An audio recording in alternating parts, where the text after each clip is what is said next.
কবিতাৰ শিৰোনাম অজান্তি মুলুক। থেকেৰাগুৰি গাঁৱৰ যে থুলুক ককাই লগ পালেই কথা পাতে অকাই পকাই।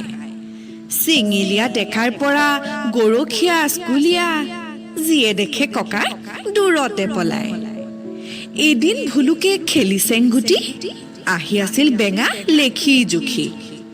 কেঁকুৰিতে ককা আহি গ'ল মুখামুখি।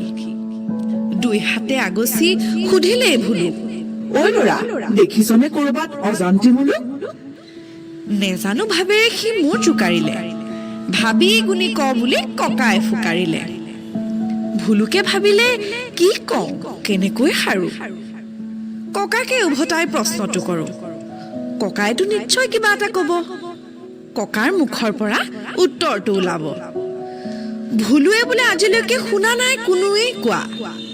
এইটো বস্তু গাত পিন্ধা নে চুবাই খোৱা, নে কিবা কাহিনী সাধু কথাত পঢ়া, নহলে অন্য গ্ৰহৰ প্ৰাণী নেকি বেলেগ ধাতুৰে গঢ়া। ঢেক ঢেককৈ হাঁহি ককাই বোলে, ঐ বুৰ্বক শুন, তোৰ মাথাটো দেখোন পণ্ডিতৰ তিনিগুণ। হ'ব দে বোপাই, ক'ত দেখিবি ক'ত শুনিবি অভিধানতো নাই। কোনেও নেদেখা কোনেও নজনা কবিয়ে কল্পনা কৰা এখন মাথো ঠাই। যাগৈ যা বুলি ককা গ'লগৈ পিঠিত থপৰিয়াই।